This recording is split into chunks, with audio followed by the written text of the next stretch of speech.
Audio Jungle। नमस्कार, good news Bharat में आप सभी दर्शकों का स्वागत है। मैं संजीव शर्मा और आइए देखते हैं गुड न्यूज़ भारत पर आजमगढ़ की खबरें फटाफट अंदाज में।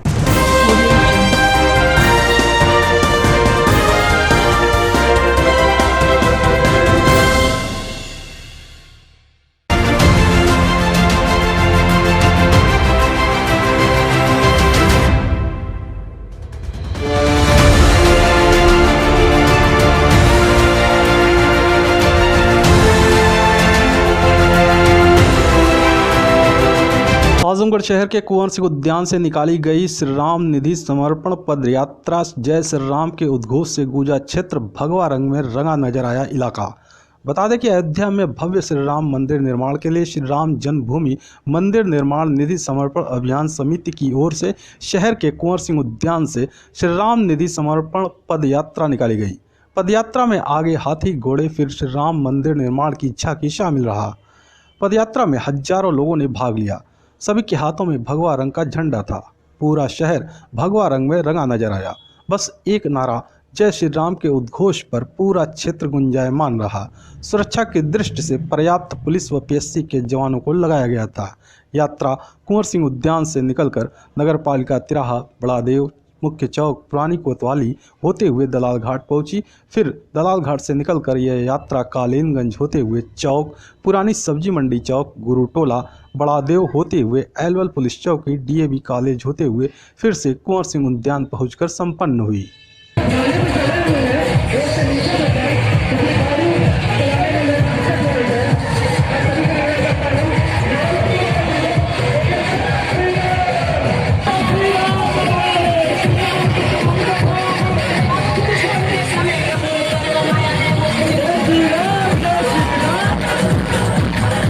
ये जो मंदिर का निर्माण होने जा रहा है, उसमें श्री राम जन्मभूमि मंदिर निर्माण निधि समर्पण अभियान जो 15 जनवरी से आरंभ होकर 27 फरवरी तक चलेगा, उसी में एक जन जागरण यात्रा आज कुंवर सिंह उद्यान से शहर का भ्रमण करते हुए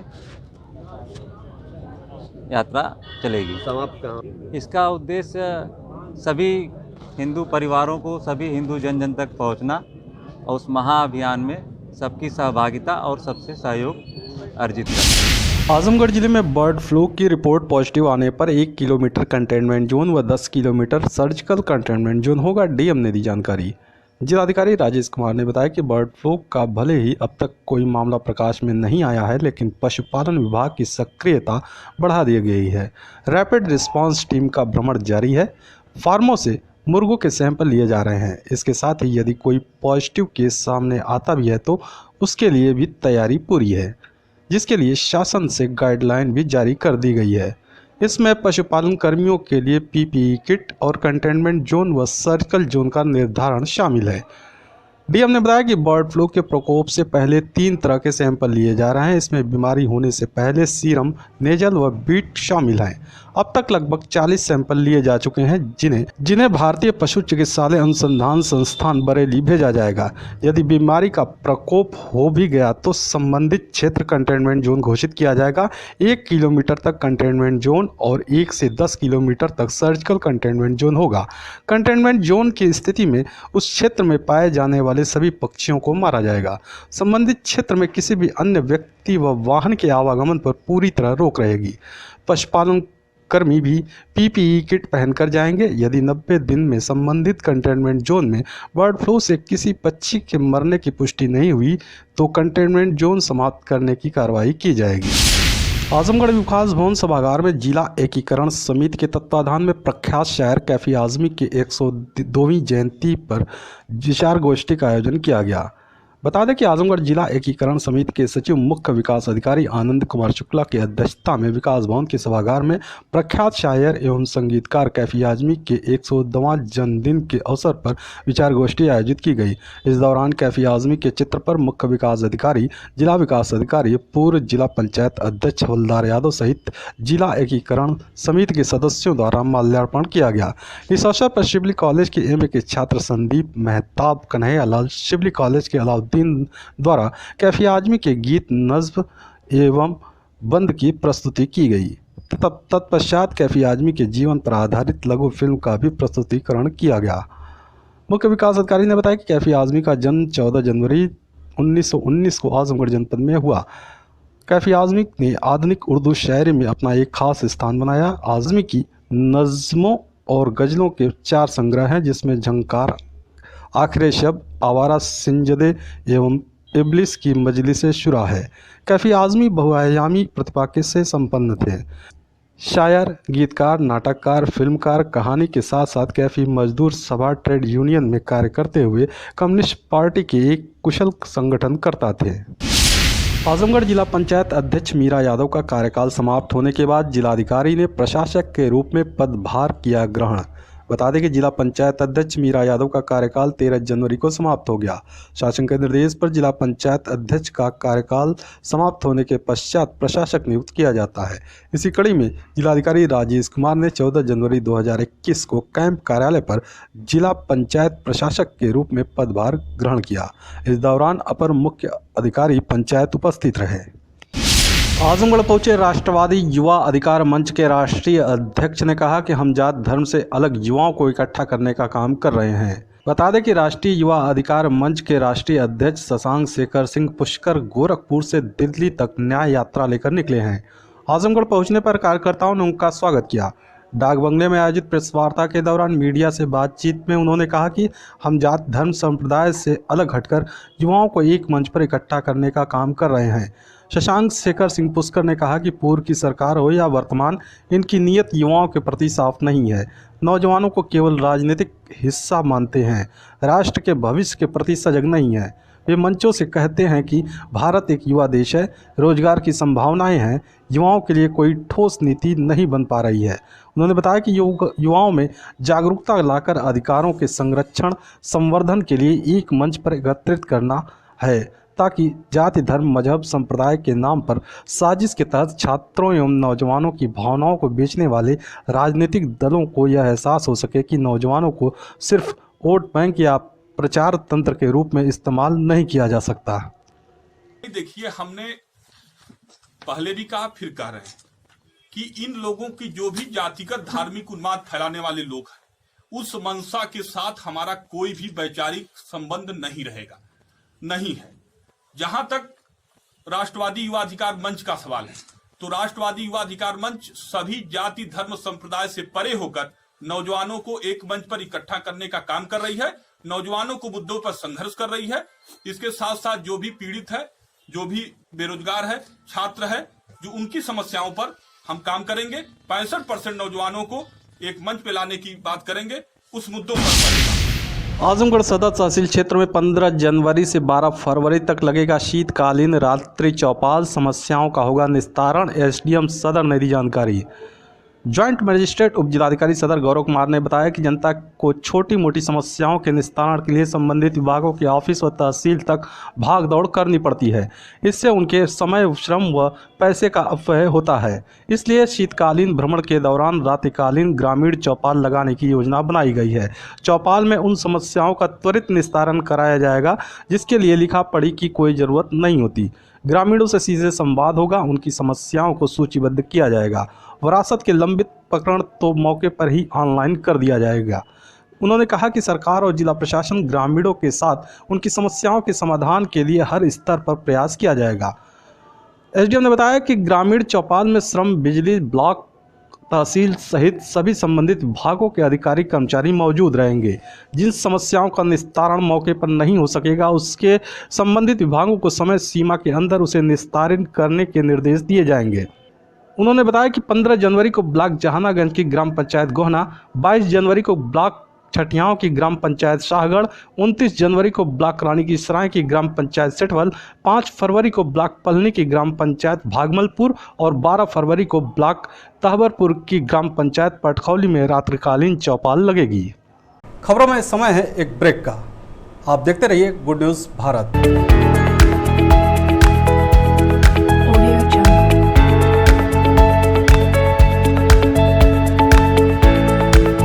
ब्रेक के बाद एक बार फिर से आपका स्वागत है और आइए देखते हैं आजमगढ़ की खबरें फटाफट अंदाज में। आजमगढ़ कलेक्ट्रेट सभागार में डीएम ने 16 जनवरी को होने वाले कोविड वैक्सीनेशन को लेकर की बैठक, दिए आवश्यक दिशा निर्देश। बता दें कि जिलाधिकारी राजेश कुमार की अध्यक्षता में कलेक्ट्रेट सभागार में 16 जनवरी 2021 को होने वाले कोविड वैक्सीनेशन की तैयारियों के संबंध में बैठक की गई। बैठक में जिलाधिकारी ने बताया कि 16 जनवरी 2021 को 21 स्थानों पर कोविड वैक्सीनेशन कराया जाएगा, जिसमें 17 सामुदायिक स्वास्थ्य केंद्र, प्राथमिक स्वास्थ्य केंद्र, 1 जिला अस्पताल, 1 जिला महिला अस्पताल, 1 सामुदायिक स्वास्थ्य केंद्र मुबारकपुर, 1 राजकीय मेडिकल कॉलेज चक्करपानपुर में कोविड वैक्सीनेशन कराया जाएगा। कोविड वैक्सीनेशन सुबह 10 बजे से 4 बजे तक 100 लोगों को वैक्सीनेशन किया जाएगा। इस प्रकार कुल 2100 लोगों को कोविड वैक्सीनेशन किया जाएगा। कोविड वैक्सीनेशन किए जाने के लिए सभी तैयारियां पूर्ण करा ली गई हैं। इसी के साथ ही जिलाधिकारी ने सीएमओ डॉक्टर ए.के. मिश्रा को निर्देश दिए हैं कि वैक्सीनेशन के दौरान बराबर मॉनिटरिंग करते रहेंगे, कहीं कोई समस्या नहीं आनी चाहिए। साथ ही जिलाधिकारी ने बताया कि बर्ड फ्लू के रोकथाम के लिए deputy CMO doctor A K. Singh को नोडल अधिकारी नामित किया गया है। बर्ड फ्लू से ग्रसित मरीजों का उपचार के लिए मेडिकल कॉलेज चक्करपानपुर एवं जिला अस्पताल आजमगढ़ में वार्ड बनाया गया है। इसके साथ ही दवाओं की व्यवस्था कर ली गई है। यदि मरीज की जांच की आवश्यकता पड़ती है तो इसकी जांच केजीएमसी एवं पीजीआई लखनऊ में कराई जाएगी। साथ ही वेंटिलेटर सचल दल का गठन किया गया जो जरूरत पड़ने पर मरीजों को लाएगी। आजमगढ़ जिले के मोहम्मदपुर सीएचसी पर नसबंदी कराने आई महिलाओं को ठंड के मौसम में खुले आसमान के नीचे सुलाया गया। बता दें कि मोहम्मदपुर सामुदायिक स्वास्थ्य केंद्र पर स्वास्थ्य विभाग की बड़ी लापरवाही सामने देखने को मिली है। सर्दियों के मौसम में नसबंदी ऑपरेशन कराने आई महिलाओं को ऑपरेशन के बाद तीमारदार अपने घरों की महिलाओं को खुले आसमान के नीचे टेंट हाउस की खाट के सहारे कड़ाके की ठंड में लेटने को मजबूर हैं। इस संबंध में जब सामुदायिक स्वास्थ्य केंद्र प्रभारी सिद्धार्थ शंकर राम से पूछा गया तो उन्होंने टाल मटोल बात करते हुए बताया कि शासन से कुछ नहीं मिलता है, इसलिए वह लोग भी मजबूर हैं। कुबा इंटर कॉलेज के पास विद्युत पोल से बाइक टकराई, चेवार पश्चिम निवासी 24 वर्षीय एक नौजवान की मौत, दूसरा गंभीर रूप से हुआ घायल। देवगांव कोतवाली क्षेत्र के चेवार पश्चिम गांव निवासी संदीप कन्नौजिया पुत्र लाल बहादुर कन्नौजिया तथा प्रदीप कन्नौजिया पुत्र जंग बहादुर कन्नौजिया बुधवार की रात मेहनाजपुर बाजार में स्थित रिश्तेदारी से खिचड़ी के त्योहार पर सामान पहुंचाकर अपने घर आ रहे थे कि देवगांव मेहनाजपुर मार्ग पर मेहनाजपुर थाना क्षेत्र के कुबा इंटर कॉलेज के सामने रात 8 बजे के करीब उनकी बाइक अनियंत्रित होकर बिजली के पोल से टकरा गई, जिससे गिरकर दोनों बुरी तरह घायल हो गए। बेहोशी हालत में करीब 4 घंटे वहीं पड़े रहे। उधर परिजन घर न पहुंचने से परेशान थे कि इसी मध्य रात 12 बजे के करीब संदीप ने होश में आने पर अपने परिजनों को फोन द्वारा सूचित किया तो घर और गांव पड़ोस के लोग वहां पहुंचे तथा उन्हें उठाकर लालगंज स्थित अस्पताल ले गए, जहां प्रदीप कन्नौजिया को डॉक्टरों ने मृत घोषित कर दिया। वहीं संदीप कन्नौजिया को एक निजी चिकित्सालय में घायल अवस्था में एडमिट कराया गया है। मृत प्रदीप कन्नौजिया शादीशुदा है एवं 2 बच्चों का पिता बताया जा रहा है। वहीं संदीप कन्नौजिया भी 2 बच्चों का पिता बताया जा रहा है। सूचना मिलने पर परिजनों का रो रो कर बुरा हाल हो गया है। तरवा के बड़का ग्राम में हिंदू युवा वाहिनी के उपाध्यक्ष के बड़े दादा के निधन पर दी गई श्रद्धांजलि। हिंदू युवा वाहिनी ब्लॉक तरवा के उपाध्यक्ष सोनू सिंह के बड़े दादा टप्पे सिंह के विगत दिनों आकस्मिक निधन पर एक शोक सभा का आयोजन किया गया। हिंदू युवा वाहिनी मीडिया प्रभारी अजीत सिंह ने बताया कि यहाँ संगठन के लिए अपूरणीय क्षति हुई है, इससे संगठन शोकाकुल है तथा परिवार के साथ हमारे पदाधिकारियों की संवेदनाएं हैं। इस अवसर पर एक कार्यक्रम का आयोजन कर हिंदू युवा वाहिनी के अधिकारीगण और क्षेत्र के तमाम विशिष्ट संभ्रांत लोगों की उपस्थिति में उन्हें श्रद्धांजलि दी गई तथा श्रद्धा सुमन अर्पित किया गया। इस अवसर पर हिंदू युवा वाहिनी पदाधिकारियों में हिंदू युवा वाहिनी मेहनगर तहसील अध्यक्ष बलवंत सिंह, मेहनगर ब्लॉक अध्यक्ष अमित सिंह, तरमा ब्लॉक संयोजक ओम प्रकाश शुक्ला, ब्लॉक अध्यक्ष दीपक सिंह, ब्लॉक उपाध्यक्ष सोनू सिंह, मनोज सिंह, संगठन महामंत्री पंडित राजकुमार शर्मा, कोषाध्यक्ष बब्बन सिंह, संगठन मंत्री पंकज सिंह, ब्लॉक सह मंत्री प्रभारी उपाध्यक्ष रविशेख सिंह, ग्राम पंचायत प्रभारी प्रमोद यादव, ब्रिजेश पांडे, अशोक पांडे, पवन दुबे और विशिष्ट लोगों में डॉक्टर रामसुंदर, दीपक सिंह, विशाल सिंह, अभिषेक सिंह, ग्राम रोजगार सेवक संघ अध्यक्ष तरवा अंशु सिंह, अभिषेक सिंह, हिमांशु सिंह इत्यादि प्रमुख रूप से उपस्थित रहे। चिवटाहरा मिनी स्टेडियम में जीवन उजाला समिति के सौजन्य से आयोजित 3 दिवसीय फुटबॉल प्रतियोगिता का आज हुआ शुभारंभ। चिवटाहरा मिनी स्टेडियम में आज गुरुवार को 3 दिवसीय फुटबॉल प्रतियोगिता का कामरेड हामिद अली एडवोकेट, लहुआ से महाप्रधान पद प्रत्याशी नित्यानंद सिंह नितालू, पूर्व प्रधान सलेमपुर पंकज सिंह एडवोकेट ने संयुक्त रूप से फीता काटकर उद्घाटन किया। इस अवसर पर हामिद अली एडवोकेट ने कहा, फुटबॉल के इस आयोजन पर वो आयोजकों को धन्यवाद ज्ञापित करते हैं कि इस सुदूर क्षेत्र में भी उन्होंने इतने अच्छे टूर्नामेंट का आयोजन किया। उन्होंने कहा, खेल से आपसी रिश्तों में मजबूती आती है। नित्यानंद सिंह उर्फ नितालू ने कहा, ऐसे छोटे आयोजनों से ही खिलाड़ियों की पहचान बनती है तथा वो अंतर्राष्ट्रीय स्तर तक पहुंच पाते हैं। वो चाहते हैं कि बच्चे खूब खेलें और आगे बढ़ें ताकि क्षेत्र के साथ राष्ट्र का भी नाम रोशन हो। एडवोकेट पंकज सिंह ने कहा, खेल से लोगों का मन इसलिए विचलित होता जा रहा है कि यहाँ भी जात बिरादरी की भावनाएं विकसित हो रही हैं जो कहीं से भी ठीक नहीं है। उन्होंने कहा कि इससे पूर्व केवल यह देखा जाता था कि हमारे क्षेत्र का खिलाड़ी कितना अच्छा प्रदर्शन कर सकता है, जबकि आज जात बिरादरी के नाम पर खाइयां खुदती चली जा रही हैं। उन्होंने आयोजकों को धन्यवाद ज्ञापित किया कि उन्होंने एक अच्छे फुटबॉल टूर्नामेंट का आयोजन करके खिलाड़ियों को अपना प्रदर्शन प्रस्तुत करने का मंच प्रदान किया। उद्घाटन मैच जीवन उजाला स्पोर्टिंग क्लब चिवटाहरा तथा महादेव स्पोर्टिंग क्लब बेइली के मध्य खेला गया। इसमें जीवन उजाला स्पोर्टिंग क्लब चिवटाहरा की टीम ने बेइली की टीम को 5-0 से पराजित करके उद्घाटन मैच जीत लिया। इस अवसर पर डॉक्टर राजेश यादव, संजय यादव, सुनील प्रजापति, राजेश मौर्य, विनय सिंह पिंटू, देवेंद्र प्रताप सिंह सन्नू, छन्नू लाल विश्वकर्मा, बाला यादव, ग्राम प्रधान छोटे लाल यादव, सुभाष चंद्र प्रधान, रमाकांत यादव प्रधान आदि समेत भारी संख्या में ग्रामीणों की उपस्थिति रही। आयोजकों ने बताया कि ग्रामवासियों के सहयोग से आयोजित इस टूर्नामेंट में विजेता तथा उप विजेता दोनों टीमों को ट्रॉफी के साथ अन्य आकर्षक पुरस्कार प्रदान किया जाएगा। टूर्नामेंट में कुल 16 टीमें प्रतिभाग कर रही हैं, जिसमें बेइली, लहुआ, केराकत, मिर्जापुर, डहरा, खरका, श्वेतापुर, खरिहानी, बनगांव, नाथपुर, सुल्तानीपुर, रामपुर और मेहनगर की टीमें प्रमुख रूप से शामिल हैं। यहाँ आयोजित मैं सर्वप्रथम तो उस शख्स को, उस शख्सियत को बधाई देना चाहता हूँ जिनके दिलों में इस ग्रामीण इलाके में एक सपना आया कि हमारे इस इलाके में जो बच्चे हैं, जो नौजवान जिनके अंदर प्रतिभा है, उनको भी एक अच्छी फील्ड मिले खेलने के लिए, चाहे वो क्रिकेट हो, फुटबॉल हो, वॉलीबॉल हो या किसी तरीके का जो हमारे देश में चर्चित खेल है, वो खेलने की एक जगह होनी चाहिए। मैं धन्यवाद देना चाहता हूँ पूर्व प्रधान चिवटाहरा भाई सुभाष चंद्र यादव जी को कि जिन्होंने प्रयास किया और इस इलाके के सभी लोगों ने उनका ज़बरदस्त सहयोग किया, किसी ने कोई मुखालफत विरोध नहीं किया और आज एक स्टेडियम, मिनी स्टेडियम यहाँ कायम हुआ, बना, जिसमें आज हम सब लोगों को आने का, आप सब लोगों के बीच में हम लोगों को आने का एक मौका मिला। मैदान एक संगठन है जहाँ पे दूर दूर के बच्चे आते हैं, अपना एक संगठन बनाते हैं। संगठन पहचान खेल के मैदान से ही होता है। खेल अंतर्राष्ट्रीय खेला जा रहा है और यहाँ मैं चाहता हूँ कि दूर दूर के अच्छी टीम आए, अच्छा प्रदर्शन करें और अच्छा अपना इनाम लेके जाएं। एक तरीके से समझ लीजिए कि खेल की तरफ से लोगों का मन विचलित होते जा रहा है, हटते चला जा रहा है, जिससे हमारे आपके बीच में जात बिरादरी जैसी मानसिकताएं, घृणित मानसिकताएं पैदा हो रही हैं, जिससे हम आप एक दूसरे से ईर्ष्या की भावना पैदा करना शुरू कर दिए हैं और हमारे आपके बीच में खाइयां खुदते चली जा रही हैं।